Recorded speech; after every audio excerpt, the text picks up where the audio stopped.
क्या होगी? ए मंगू भाई, मैं तुम्हारे पीछे भागा आ रहा हूँ। तब मेरी चिट्ठी मिल गई थी तुम्हें? हमको चिट्ठी मिल दी तभी तो हम दिल्ली आन दी, लेकिन दिल्ली स्टेशन पे हमको पुलिस इंतजार करने नहीं देंदी, हमको डंडा दिखान दी। रूपचंद भाई, फिर भी हमारा मकान का क्या होंदी? कुछ होंदी? ममदू भाई, दिल्ली में मकान का तो बहुत ही मुश्किल है। या अल्लाह, फिर हम साबी को क्या जवाब देंगी? घबरा गया? अरे मेरे यार, मैंने तेरे लिए एक मकान का इंतजाम करके रखा है। ओ रूपचंद भाई, शुक्रिया। मगर तुम्हें ड्रामा करना पड़ेगा। ड्रामा में काम कर दी? ड्रामा में काम नहीं करना, तुम्हें ड्रामा करना पड़ेगा। बात हजूर, हजूर। क्या है? हजूर, वो रूपचंद मकान लेने के लिए आया है। जाओ से कहिए मकान खाली नहीं है। लेकिन हजूर, उसके साथ तुर्की में एक लड़की भी है। मकान उसको चाहिए। अरे गधे, मुझे पहले क्यों नहीं बताया? काम बना, जरा होशियार रहना। हजूर, हजूर।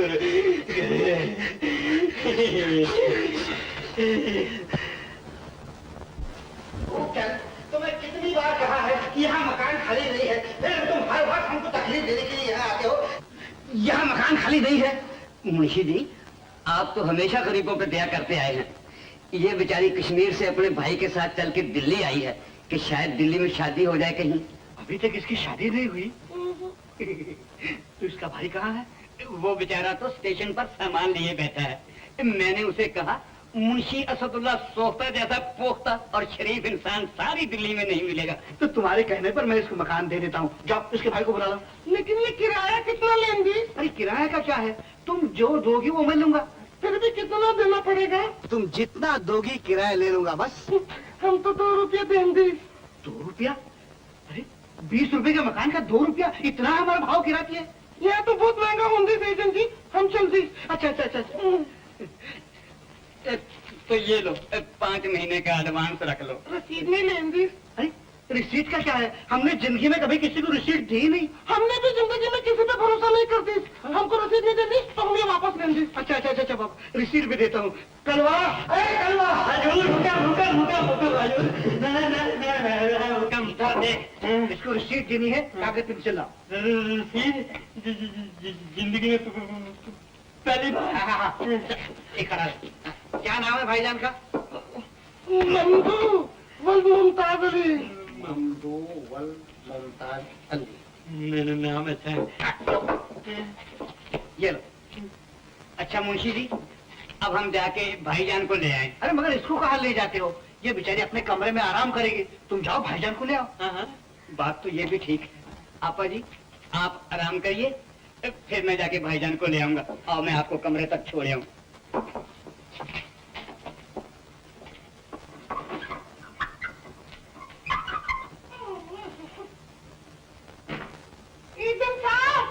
बाहर से ताला मार दी। डरना नहीं आपा, बहुत मजबूत ताला लगा दिया है। अरे उसके भाई को लेके मैं आया ही समझो ना। हाँ जल्दी आना।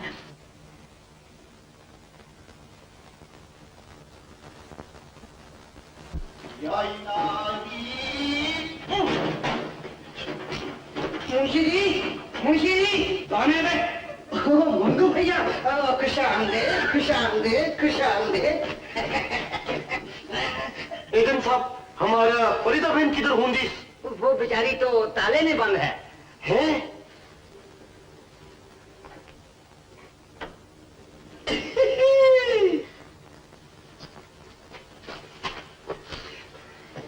या इलाही मिटना जान ददरे दिल। फरीदा बहन, तुम किधर अंदर कूदी? हमारा बहन शरीफ होंगी, पर्दा करंदी। गोशा। हाँ।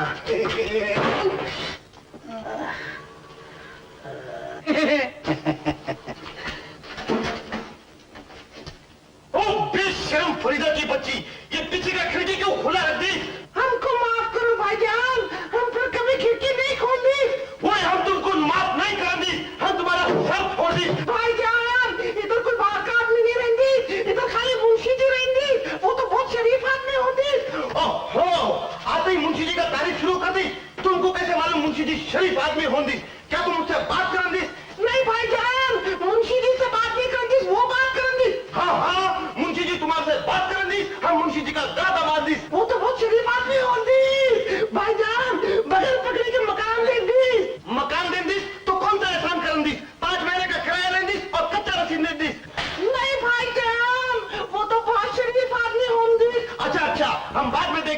हम आराम करन दी, हम सो जान दी।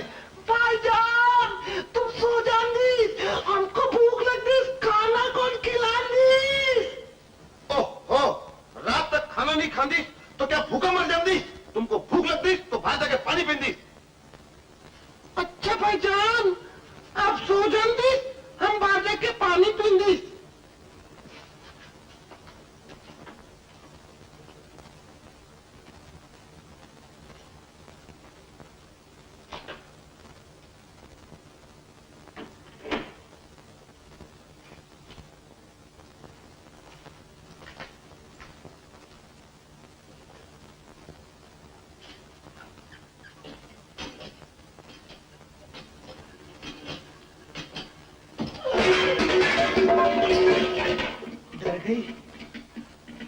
ये तुम क्या कर दी? फरीदा, मैं तुमसे कुछ अकेले में बात करना चाहता हूँ। आज तक मेरी जिंदगी में मुझसे अकेले में कोई भी बात नहीं कर दी। फरीदा, तुम्हारा भाई बड़ा जालिम आदमी है।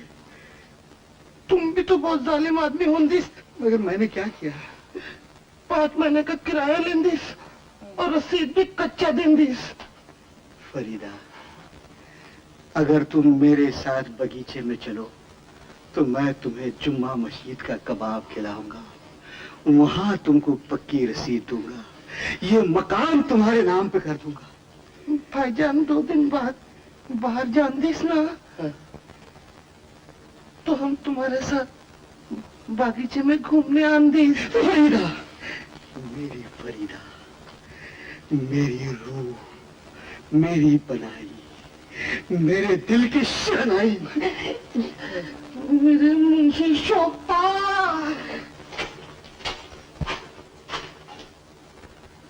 शोभता। दीवान साहब, आप दिल्ली आए तो उषा बेटी भी हमारे घर है, वरना इतने दिनों से यहाँ पढ़ रही है, कभी आई अंकल के घर? राय साहब, इसकी यहाँ तबीयत ठीक नहीं रहती, इसी फिक्र में देखने चला आया। अगर तबीयत ठीक नहीं थी तो हमें खबर दी होती। अंकल, आपने मुझे बुलाया? अरे उषा, तुम? हेलो सरला। सरला, ये तुम्हें बहुत याद कर रही थी। सरला, तेरे घर चले? घर? यही बातें करेंगे। हाँ हाँ बेटी, ले जाओ ना अपने घर, दोनों सहेलियां आपस में बातें करना। जी, चले। सरला, गोपाल घर आ गया? भैया, नहीं, वो तो घर में नहीं है। जब मौका होता है तब नहीं होता। सरला, जानती हो मैं तेरे साथ ऊपर क्यों आई हूँ? क्यों? तुझसे अपने सरजू की बातें करनी। देख उषा, मैंने नए पट्टे खरीदे। सरला, एक तू ही तो है जिससे मैं अपने दिल की बात कह सकती हूँ। तू भी नहीं सुनना चाहती? ठीक है, अब मैं तुझसे भी कोई बात नहीं कहूँगी। नहीं उषा, ये बात नहीं। सरला, तू मेरी हालत नहीं जानती। कभी कभी ऐसी घुटन महसूस होती है जैसे किसी आदमी को जीते जी कब्र में बंद किया हो। उस वक्त उसकी बातें करने को जी चाहता है। और सरला, मैं तेरे सिवा किससे करूं उसकी बात? आखिर इन बातों से फायदा क्या होगा उषा?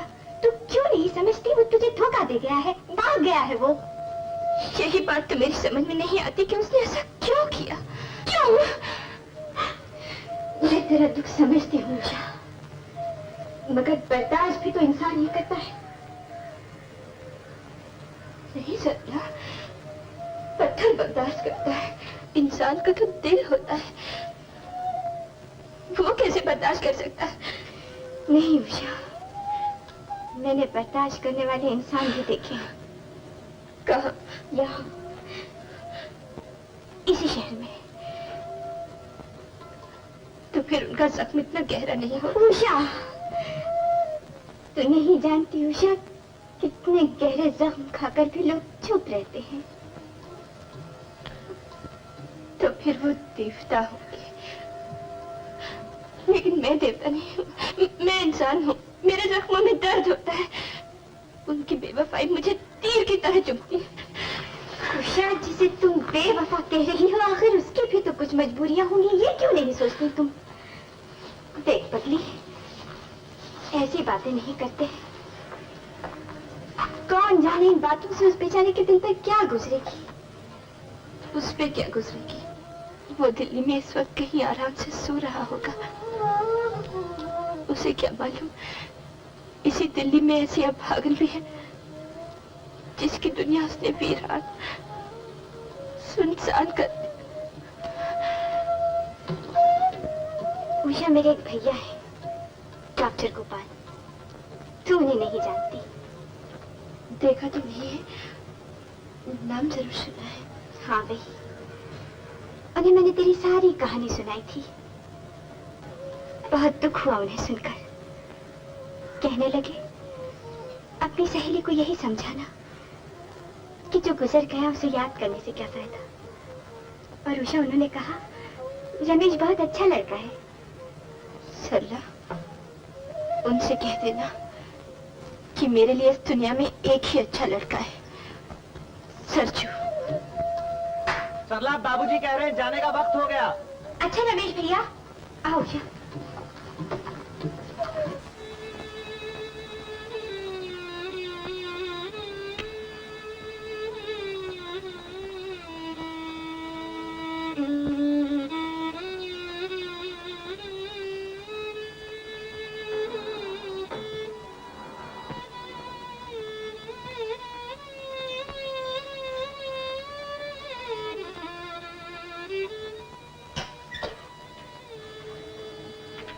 सुन लिया सब कुछ?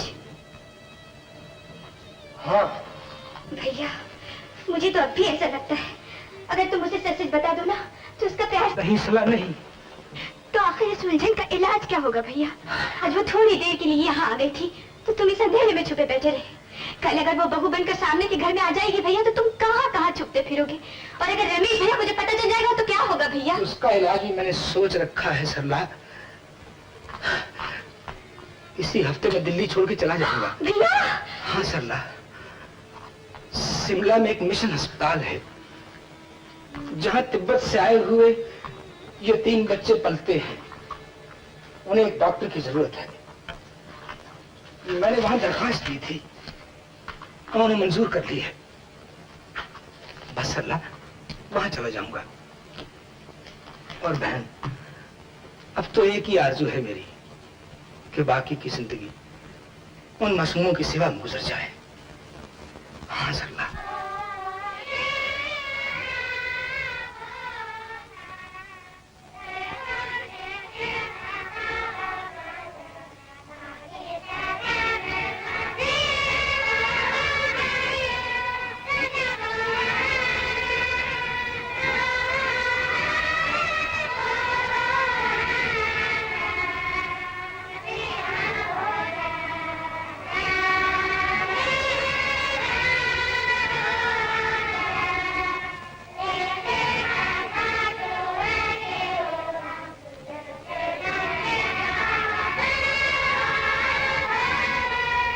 इन बच्चा लोग का माँ बाप नहीं। ये बच्चा लोग प्यार और लव का इतना भूखा है कि इनको कोई जरा भी लव करता है तो ये बस उसका पीछे मैड हो जाता है। तुम डॉक्टर है, तुम्हारा दवा से ज्यादा तुम्हारा लव का जरूरत है इन लोगों को। Remember it. मिस्टर स्कॉट, भगवान ने मुझे बेइंतहा प्यार दिया है। बस मैं उसी को बांटने इन बच्चों के पास आया हूं। Very good. इन बच्चा लोग के लिए तुम्हारे जैसे डॉक्टर का जरूरत है। घीसला, इन बच्चा लोग को बोलो कि आज से तुम्हारा ये नया डॉक्टर है।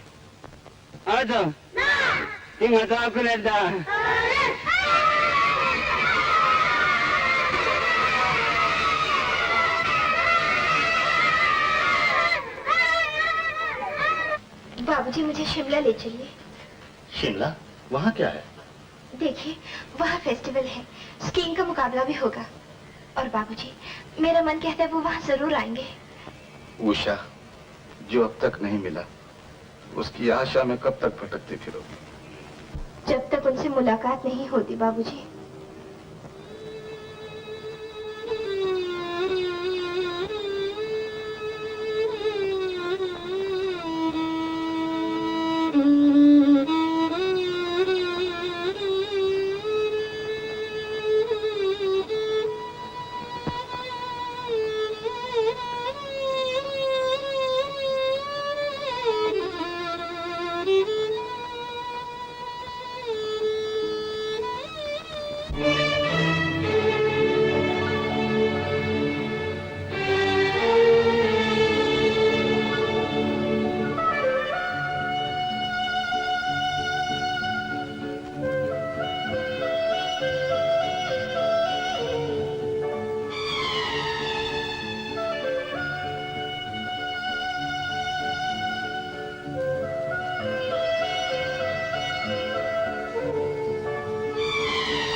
जानते ही नहीं।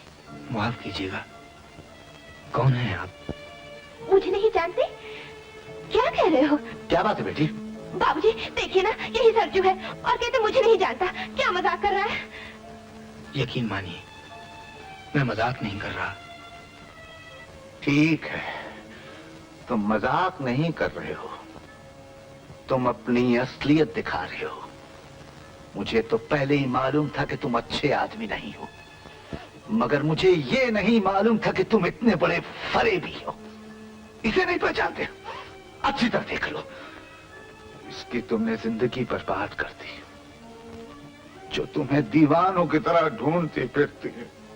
कमीने, फरेबी, तुमने हम दोनों को इतना दुख दर्द दिया है कि जी चाहता तुम्हारा गला घोट। नहीं बाबूजी, बाबूजी मैं जानती हूँ इनको क्या हुआ है। बाबूजी आप जानते हैं, किसी एक्सीडेंट, किसी चोट की वजह से लोग सब कुछ भूल जाते हैं। इनके साथ यही हो सकता है। सरजू, तुम्हारा कोई एक्सीडेंट तो नहीं हुआ? जी जी नहीं। देखिए ना बाबूजी, ये भी भूल गए। सरजू, सरजू मुझे गौर से देखो, मैं उषा हूँ, उषा। याद करो, हम गुलमर्ग में मिले थे और मैं घोड़े से गिर गई थी, तुमने मुझे उठाया था। और सरजू, हम झील के किनारे सैर किया करते थे। तुम मुझे पहाड़ों की रानी बोला करते थे। सरजू, और तुम एक बार हमारे घर भी आए थे, हकीम साहब बन के। मुझे अफसोस है, मैं वो नहीं हूँ। आपको धोखा हुआ है। मुझे धोखा नहीं हुआ, तुम धोखा दे रहे हो। ओह, मेरी समझ में नहीं आ रहा तुम्हें क्या हो गया है। याद है तुम स्कीइंग के चैंपियन थे। Skiing champion? आप लोग तो मेरा मजाक उड़ा रहे हैं।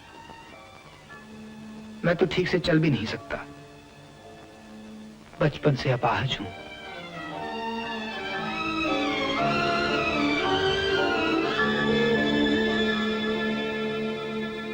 बेचारे को बड़ा दुख हुआ होगा। कभी कभी नजर भी क्या धोखा खा जाती है। नजर धोखा खा सकती है बाबूजी, पर आत्मा धोखा नहीं खा सकती। बाबूजी मैं कहती हूँ वही है, वही है। झूठ मूठ लगड़ेपन का बहाना करके हमें धोखा दे रहे हैं। बाबूजी, बाबूजी ने रोक लीजिए, बाबूजी रोक लीजिए, वही है। तुम्हें विश्वास है कि वो वही है? हाँ बाबूजी, पूरा विश्वास है। अगर ये सच है बेटी, तो अब उसे रोकने से क्या फायदा? जो ठोकर मार कर चला गया, उसे भीख मांगने से कुछ नहीं मिलेगा। उषा, कुछ नहीं मिलेगा। बाबूजी, उषा।